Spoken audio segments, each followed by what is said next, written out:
Assalamualaikum warahmatullahi wabarakatuh. Perkenalkan, nama saya Muhammad Farhan dengan NIM 1119.004 dari Program Studi Teknik Industri Otomotif Politeknik STM Jakarta.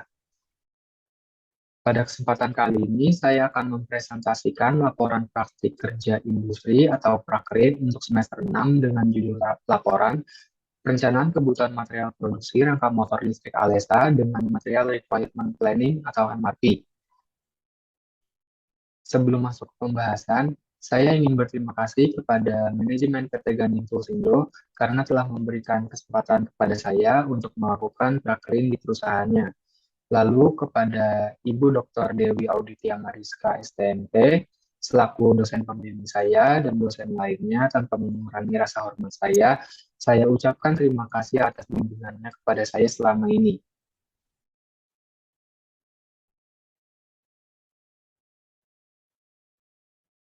Pada kesempatan kali ini akan dibahas 3 pembahasan, yaitu yang pertama, pendahuluan, yang kedua, pelaksanaan, yang ketiga, landasan teori.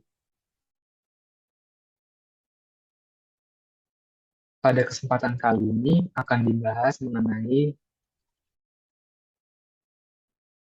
Pada kesempatan kali ini akan dibahas 3 pembahasan, yaitu yang pertama, pendahuluan, yang kedua, pelaksanaan, yang ketiga, landasan teori. Pada bagian pendahuluan akan dibahas mengenai latar belakang, nama dan lokasi pelaksanaan, waktu pelaksanaan, maksud dan tujuan prakrin, dan manfaat prakrin. Pada latar belakang ini terdapat 5 poin yang menjadi fokus pembahasan. Poin pertama, perusahaan pada saat ini sedang memperluas strategi bisnis, yaitu dengan usahanya untuk memproduksi massal rangka atau rem motor listrik merek Alesa.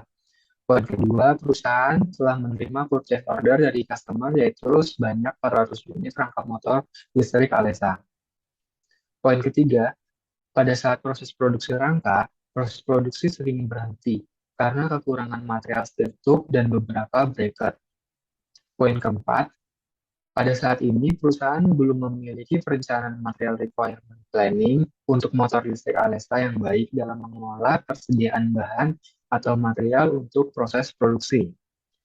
Pada poin kelima, untuk mencegah proses produksi yang berhenti karena kekurangan material, penulis mengusulkan perencanaan kebutuhan material dengan MRP untuk mengatasi masalah tersebut.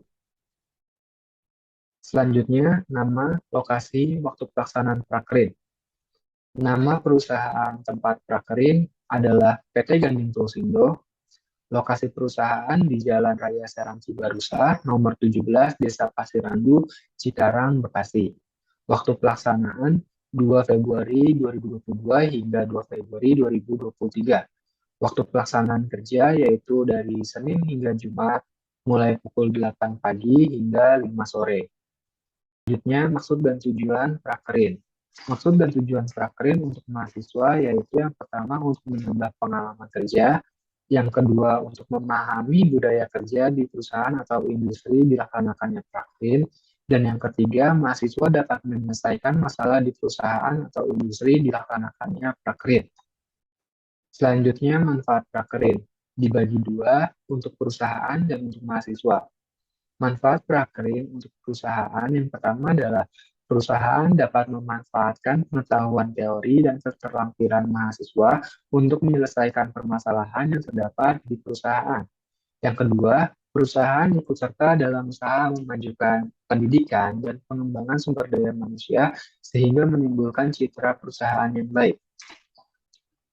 Manfaat prakerin untuk mahasiswa yang pertama adalah mahasiswa mendapat pengetahuan dan pengalaman secara langsung tentang kegiatan produksi yang berjalan di perusahaan atau industri otomotif tempat dilaksanakannya prakerin.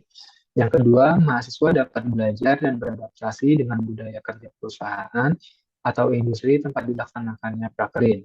Yang ketiga, mahasiswa dapat melatih keterampilan dan mendalami bidang kerja yang diminati sesuai dengan keilmuan teknik industri di perusahaan dilaksanakannya prakerin. Selanjutnya pelaksanaan. Terdapat 4 bahasan yang masuk ke dalam pelaksanaan. Yang pertama adalah bidang kerja, yang kedua adalah pelaksanaan kerja, yang ketiga adalah kendala yang dihadapi, yang keempat adalah cara mengatasi kendala. Selanjutnya bidang kerja.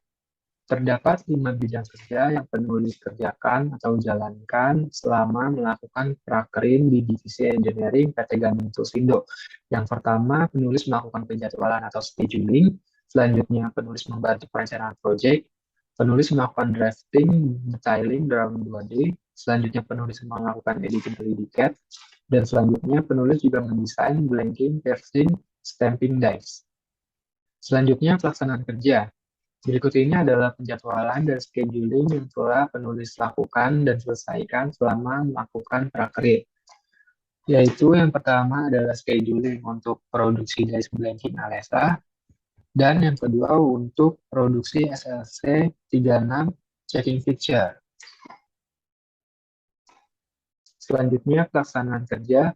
Penulis membantu perencanaan proyek. Dapat dilihat pada gambar di sebelah kiri, penulis telah mendata revisi bracket rangka motor listrik Alesa, dan sebelah kanannya ada penulis telah menginput part-part yang masuk ke dalam proses flow produksi rangka motor listrik Alesa. Selanjutnya, pelaksanaan kerja, drafting, detailing, drawing 2D. Penulis telah mengeluarkan koordinat pada desain dice 2 dimensi untuk proses selanjutnya agar dapat dimachining. Selanjutnya, pelaksanaan kerja editing 3D CAD. Dapat dilihat pada gambar ini, penulis telah membuat simulasi model 3D block dice piercing after bending untuk part bracket rear cover. Gambarnya dapat dilihat pada gambar sebelah kiri. Dan penulis telah melengkapi lubang dan membulatkan ukuran desain 3D jig subframe ion. Dapat dilihat pada gambar sebelah kanan. Selanjutnya, pelaksanaan kerja desain blanks, piercing, stamping dies. Penulis telah banyak mengerjakan desain stamping untuk proses blanking dan proses piercing. Untuk proses blanking, penulis mengerjakan desain untuk insert die-nya.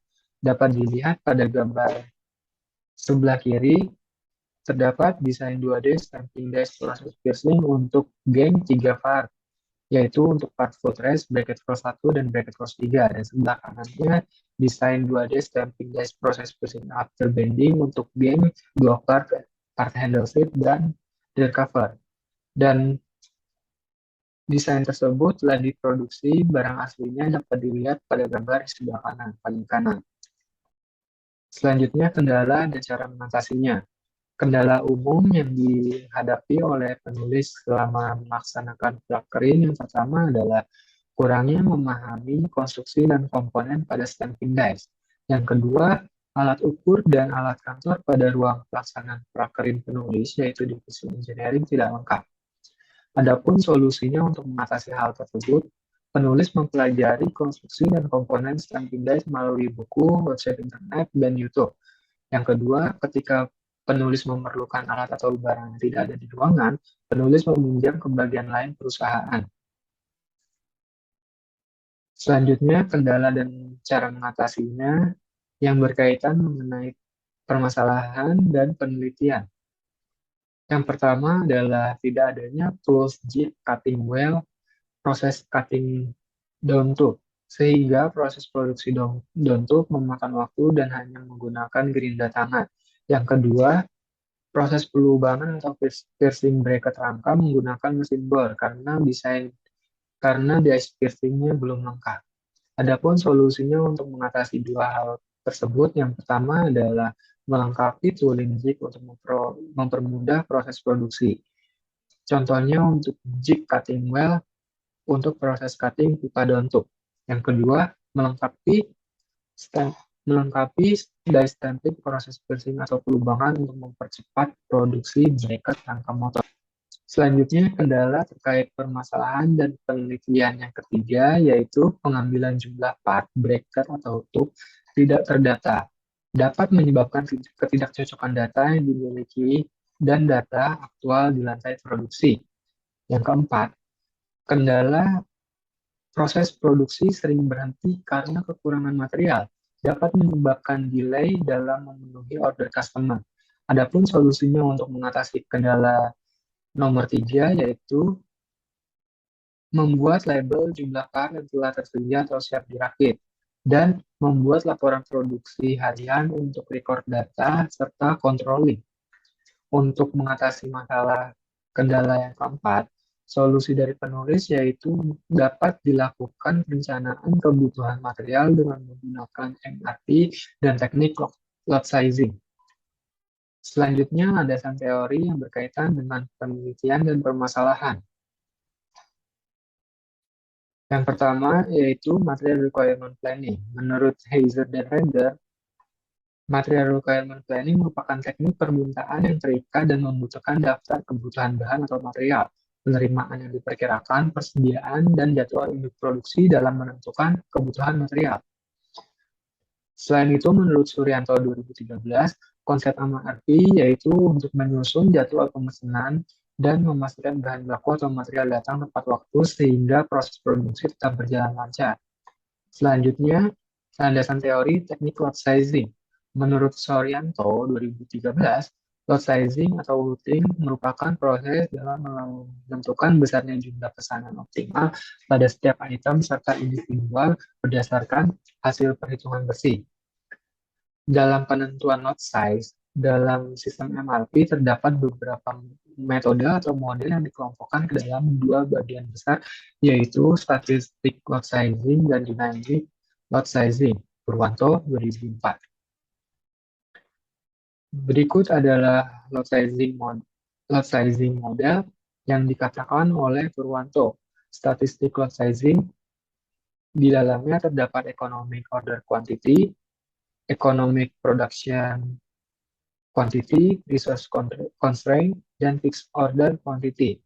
Dalam lot sizing dynamic lot sizing terdapat dibagi menjadi tiga bagian. Yang pertama set simple, yang di dalamnya terdapat fixed period, period order quantity, dan not for lot. Yang kedua optimum, dengan metode Warner Within. Yang ketiga heuristic, dengan metode Serval Mill, list unit cost, dan part period balancing. Selanjutnya, landasan teori untuk teknik lot sizing, lot for lot. Menurut Heiser dan kawan-kawan, 2017, teknik penentuan ukuran lot dengan lot for lot merupakan teknik yang menghasilkan ukuran lot pemesanan persis dengan jumlah yang dibutuhkan. Selanjutnya, landasan teori mengenai persediaan pengaman dan safety stock. Adapun rumus untuk mendapatkan safety stock yaitu pemakaian maksimum dikurang pemakaian rata-rata dikali lead time, menurut sumber Slamet 2007. Selanjutnya, landasan teori titik pemesanan ulang atau reorder point. Menurut Aswari 2008, rumus untuk mendapat ROP atau reorder point yaitu ROP sama dengan tutup kurung buka kurung D kali L besar ditambah safety stock atau SSD. D itu adalah rata-rata permintaan dan L besar adalah rata-rata lead time. Sekian presentasi saya mengenai laporan praktik kerja industri atau Prakrin untuk semester 6 yang di dalamnya dibahas mengenai bab 1, bab 2, bab 3. Kurang lebihnya mohon maaf. Billahi taufiq wal hidayah. Wassalamualaikum warahmatullahi wabarakatuh.